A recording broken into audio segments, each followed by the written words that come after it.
Man, what's good, everybody? It's your boy Ghost from BMSL back with another video, man. And I'm out just walking, getting my thoughts together for the day. I got work a little bit later, and I had a whole nother video planned for you today. It was a reaction to somebody criticizing black guys for dating outside their race, man. And let me just say this real quick, because there's a lot that's going on nowadays that we need to talk about, especially what's going on with the election and Kamala Harris and Donald Trump and everything like that. But let me just start off by saying this, man. I saw a video of Kendra G talking to Austin Holloman, fellow YouTuber. Shout out to that guy, man. I think he's doing this thing overseas. And what he's doing is he's just grabbing some, not attention, but he's just grabbing some experience dating women outside of his race, which I think is great. I've always told guys to date outside their race and really just explore what else is out there, because man, you'll never know and understand how well women treat you that don't look like you, for lack of a better word, man.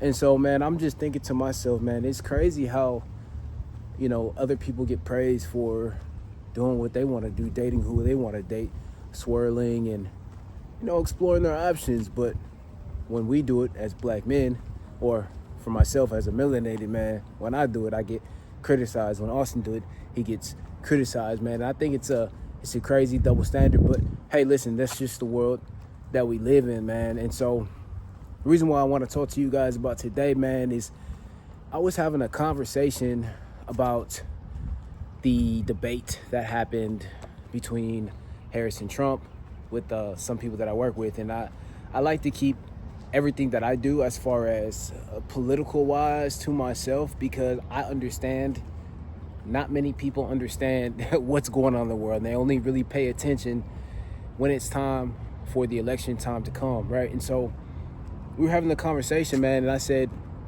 asked the question. I said, hey, what do you think about Trump and the debate versus Harris? Man, I said not one thing about what I was gonna do, but the conversation turned into a lot of emotional, triggering things for a lot of different people.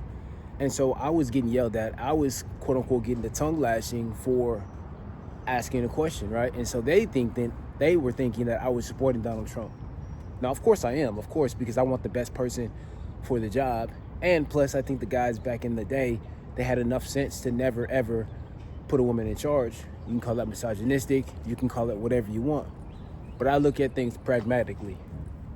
And what I mean by that is, again, I want to hear your policies. I want to hear your beliefs. I want to hear where you're going to take this direction of the country.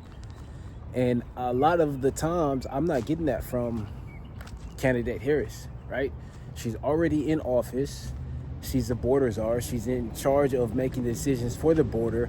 And a lot of times she is the deciding vote on a lot of policies that are supposed to get passed, right? And now that we know this, what she's doing in office right now and what she's promising, it just doesn't line up. So I'm asking the needed questions, right? Not giving any insight into who I'm voting for. And so, like I said before, guys, these people who look like me are getting super emotional about some stuff that really honestly doesn't matter. Asking me to produce information for speeches that are 150 speeches ago, 50 speeches ago. Nothing current, nothing relevant. Now, I get it.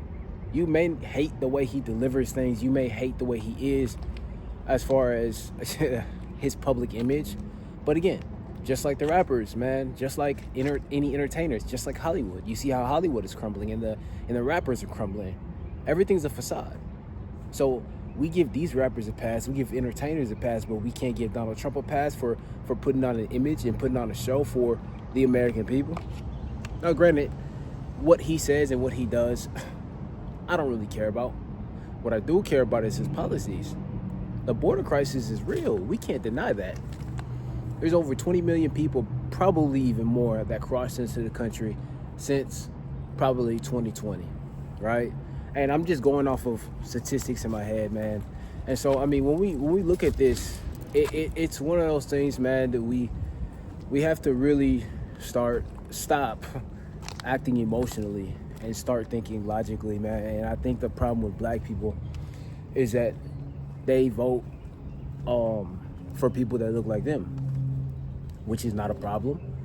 But the biggest problem I have is you don't understand any of their policies or any of their beliefs, which is then leading you to destruction, right?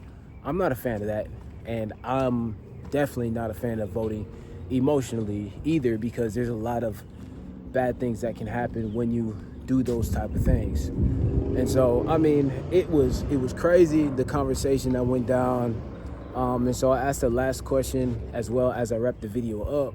I said, man, what do you think about, I mean, I understand that you don't like Trump, but what do you think about him trying to get assassinated 2 times? Like, what's your thoughts on that? And the dude said how he brought it on himself. Like, oh, bro, come on, man. And again, guys, I'm just getting my thoughts out, you know, but it's shocking to me how far this country has fallen, especially black people, bro. Like, I would never wish death upon anybody, not even my worst enemy, because I think there are way worse things that can happen besides death. So that being said, when you look at what's happening, guys, understand that when Donald Trump is on stage, when people are on stage, he's just like an entertainer. He's just like a rapper. He's cultivating an image like everybody else. Understand that he's just playing a role, okay? He's not necessarily, maybe he means it, maybe he doesn't mean it. That doesn't matter. What matters is what he plans to do to fix the country. And unlike the other party, he's laid out his plans step by step, so that way we can understand what he stands for and what he's planning to do for the country. What are your thoughts on the issue, man? Let me know what you guys got going on. There's going to be a lot of things that are happening in the world, whether the left wins or the right wins. I think there's going to be a massive uproar if the left wins, and then there's going to be an uproar if the right wing from the left. There's going to be even more assassination attempts, or, you know, people are getting caught. And what's not helping either is that these politicians that get up on stage they're not necessarily saying, hey, we don't stand for murder. This is not how we want to win the election, right? And that's what I'm looking to hear from them, right? But whatever your thoughts are, let me know in the comments. It's been fun rocking with y'all, man. I'm out.